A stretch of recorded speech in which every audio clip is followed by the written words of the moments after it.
Good morning બાળકો. બધા મજામાં છો ને? આપણે આજે ઓનલાઈન ક્લાસમાં જોડાઈશું. ચલો બધા બાળકો જોડાઈ ગયા ને? ચાલો આપણે ક્લાસની શરૂઆત શ્લોકથી કરીશું. ચલો બંને હાથ જોડો, આંખો બંધ કરો. બધાએ હાથ જોડીને આંખો બંધ કરી. ઓમ ભૂર્ભુવસ્વઃ તત્સવિતુર્વરેણ્યં ભર્ગો દેવસ્ય ધીમહિ ધિયો યો ન પ્રચોદયાત. ઓમ ભૂર્ભુવસ્વઃ તત્સવિતુર્વરેણ્યં ભર્ગો દેવસ્ય ધીમહિ ધિયો યો ન પ્રચોદયાત. ઓમ ભૂર્ભુવસ્વઃ તત્સવિતુર્વરેણ્યં ભર્ગો દેવસ્ય ધીમહિ ધિયો યો ન પ્રચોદયાત. ઓમ શાંતિ શાંતિ શાંતિ. ચલો બંને હાથની હથેળી ઘસો. પ્રાપ્ત થયેલી ઉર્જાને કપાળે, આંખોએ, ગાલે ઘસી ધીમેથી ખોલો. ચલો બાળકો, તમને વાર્તા સાંભળવી ગમે છે ને? તો આપણે અહીંયા વાર્તાની શરૂઆત કરીએ. ચાલો બાળકો, તમને વાર્તા સાંભળવી ગમે છે ને? તો આજે આપણે એક વાંસળીવાળો અને એક ઉંદરની વાર્તા સાંભળીશું. એક મોટું ગામ હતું અને ગામમાં બહુ બધા માણસો રહેતા હતા. છે ને તમારા જેવા માણસો? બહુ બધા માણસો રહેતા હતા અને ગામથી થોડે દૂર એક નદી હતી. નદી જોઈ છે ને તમે?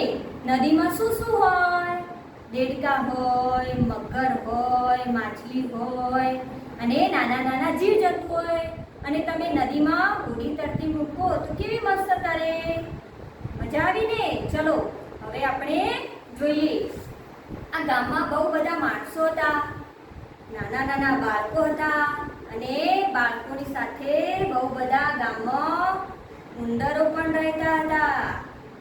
આ ઉંદરોનો ગામમાં એટલો બધો ત્રાસ વધી ગયો હતો કે ગામના માણસો કંટાળી ગયા હતા. હવે શું કરવું એની કશી જ ખબર પડતી નહોતી. હવે એક દિવસ એવું થયું કે ગામમાં ફરતો ફરતો વાંસળીવાળો આવ્યો. વાંસળીના સૂર સાંભળીને ગામના બધા જ લોકો દોડતા દોડતા બહાર આવી ગયા અને એની પાછળ પાછળ બધા ચાલવા લાગ્યા. હવે જ્યારે વાંસળીવાળો વાંસળી વગાડતો હતો ત્યારે બધા લોકોએ એમને કીધું, વાંસળીવાળા ભાઈ, તમે કેટલી મસ્ત વાંસળી વગાડો છો. અમારા ગામમાં પણ બહુ બધા ઉંદરો વધી ગયા છે, તો અમને ઉંદરો દૂર કરવાનો તમે ઉપાય બતાવો ને.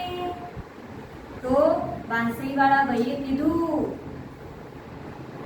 સાંભળો બધા ગામના લોકો, જો તમારે ગામમાંથી ઉંદરોનો ત્રાસ દૂર કરવો હોય તો તમારે મને એના 1000 રૂપિયા આપવા પડશે, તો જ હું આ ગામમાંથી ઉંદરો દૂર કરું.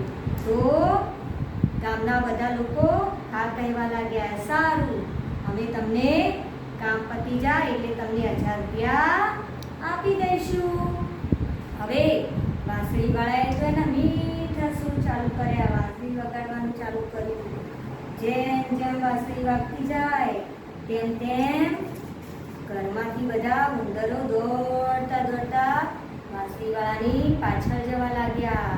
વાંસળીવાળાની પાછળ જતા જતા છેક નદી કિનારે વાંસળીવાળો આવી ગયો અને વાંસળીવાળાની પાછળ પાછળ બધા ઉંદરો નદીમાં ઉતરી ગયા અને નદીના પાણીમાં બધા ઉંદરો તણાઈ ગયા.